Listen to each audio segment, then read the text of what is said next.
Hey everyone, welcome to the Velour channel. Today I'll show you how to boost your CPU speed on Windows for free. First, type Control Panel in the search bar. Open the Control Panel, select large icons, then Power Options, and choose High Performance. You can also click on Create a Power Plan. Yes, you can make a new plan. There, but we just need the high performance plan. Click Change Advanced Settings and set Processor Power Management to 100%.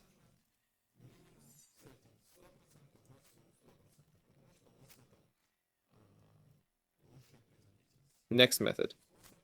Search for storage, which means storage settings. Here you can optimize your disk performance.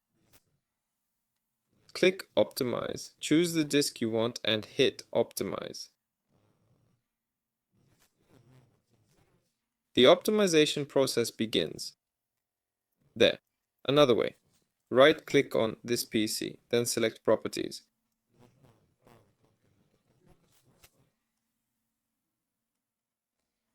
Click on Advanced System Settings.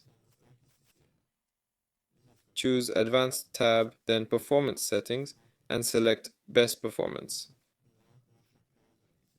There, click Apply. That's all folks. This was Velour. Like and subscribe to the channel. See you next time.